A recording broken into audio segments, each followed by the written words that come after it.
Chairman. Mr. Chairman. I call Chris Hipkins.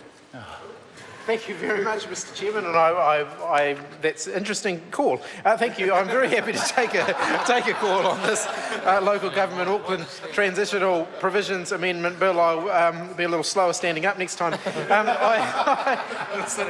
I do want to just begin my remarks though by picking up some of the comments that some of the National Party members made in their contributions on the first and second readings last night, where they were talking about how important this bill was to ensure that the public got to have their say, and how they were waxing lyrical about the importance of committee processes and the public hearing and public submissions process and how important that was.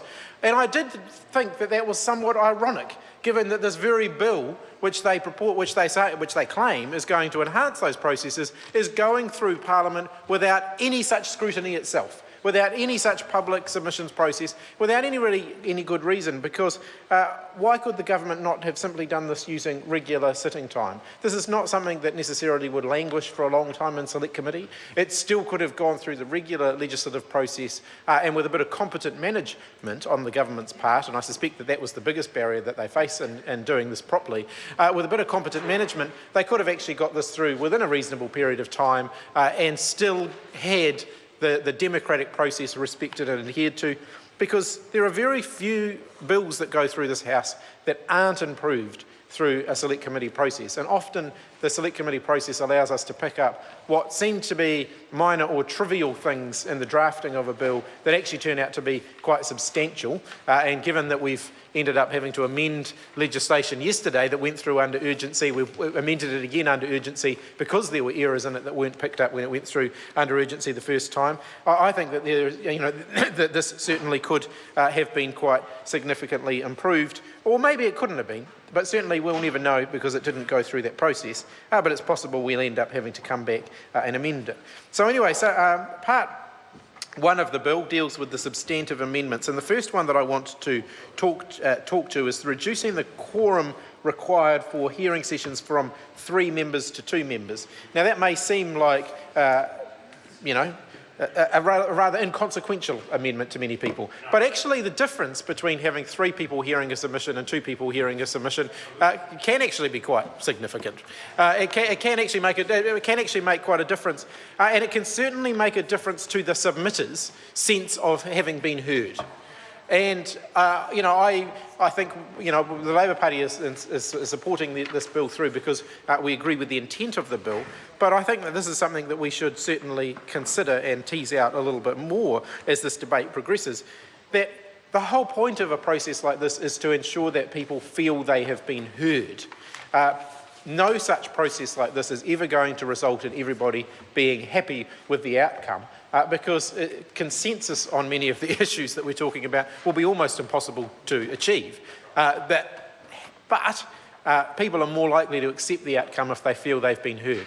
So the first question I think the committee needs to turn its attention to is if people feel the process is being truncated and they're not getting their full chance to be heard by a full committee, will they end up feeling that they have been heard? And I think that I think that's a legitimate question to ask. There are some questions around logistics. Reducing the quorum required from 3 members to 2 members, of course, doesn't mean that there can't be more members on the panel, and I would hope that in most instances there would still be more members than that on the panel. The quorum is the minimum required, and as we know from select committee hearings, while a quorum may be, say, 2 or 3 members for a small select committee, there'll often be 6 members present hearing public submissions, and that is a very positive thing. So it's important to remember that a quorum is a minimum required, and that for administrative purposes, this will probably make life easier in terms of scheduling the meetings, but I would hope that the people involved will take their responsibilities quite seriously and ensure that they attend as many of these hearings as possible, and therefore the members of the public, when they're making their submissions, will be heard by more than that. This meeting also allows the increase in the possible number of appointed hearings panel members to increase from 7 to 10, excluding the chairperson. So it's kind of interesting because on the one level we're lowering the minimum number required and increasing the maximum number required. So with regard to my initial comments about people needing to have the sense that they are being heard, it's quite possible that they'll actually be heard by Mr. Chair. Chris Hipkins. Thank you very much, Mr. Chair. It's quite possible. It's quite possible that they will end up. It's an excellent judgment on the part of the Chair. It's quite possible that they will end up being heard by more people if they end up having a full panel of 10, excluding the chairperson. I would quite like to know, however, why the chairperson is excluded from that calculation. So if the maximum number is currently 7 plus the chairperson, why move to 10 plus the chairperson? What's the justification for having the chairperson counted separately from the overall number of people involved in the hearings? I think that I'd quite like to hear the rationale from that from the government. It enables the hearings panel to make recommendations on the proposed plan in stages rather than in one final report after hearings are completed on a particular topic if it chooses to do so.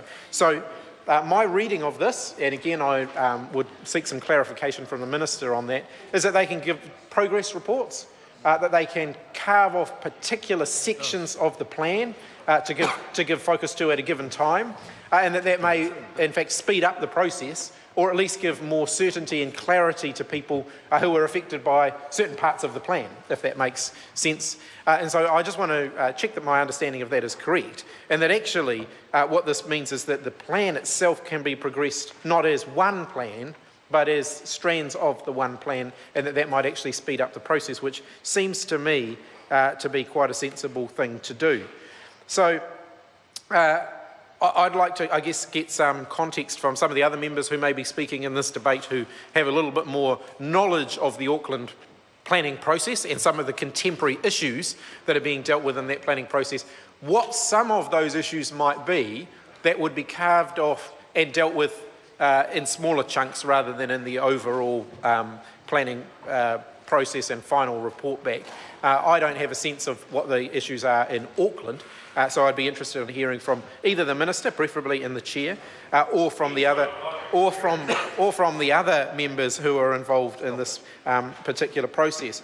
I think, as I said, I'm not too familiar with the specifics of Auckland, but I'm certainly familiar with the processes of local government around my own area, around the Wellington region. I don't agree with Chris Finlayson, who said that debate is completely irrelevant because nothing ever happens in Wellington. I think that probably says more about his contribution to the wider Wellington debate. But I do think that these processes can be difficult for members of the public to navigate.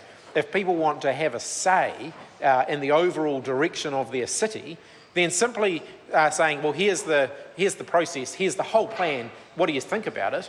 That could be quite a daunting prospect. However, if the third amendment which I'm speaking to, which allows the committee to make its recommendations in stages, if that also allows the committees to hear particular parts at a time and pick off particular issues at a time, that potentially will make this process more accessible to members of the public, because they'll actually be able to focus their attention in on submitting on the issues that they know about and that they care about, and they won't end up being overwhelmed and distracted by a whole lot of things that aren't of concern to them and that are peripheral to their areas of expertise and knowledge. So, from having participated in other local governments processes of a similar nature, I think that that could be potentially quite welcome, because, as I've said, certainly I've seen people participating in planning processes of local councils where they go along with a particular issue that they care about, and then someone will ask them questions about a whole lot of other issues that they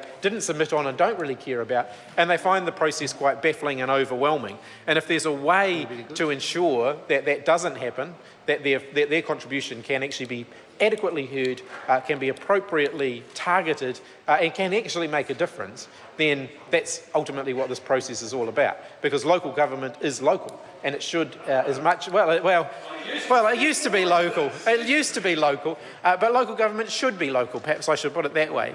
And therefore, the more participation from the grassroots, from the ratepayers and from the citizens, the better. And the better that the ultimate final decisions and the ultimate plan that comes out of the end of this process will be, I do believe in a certain amount of central control, particularly when it comes to parliamentary processes, but Fair, Karen.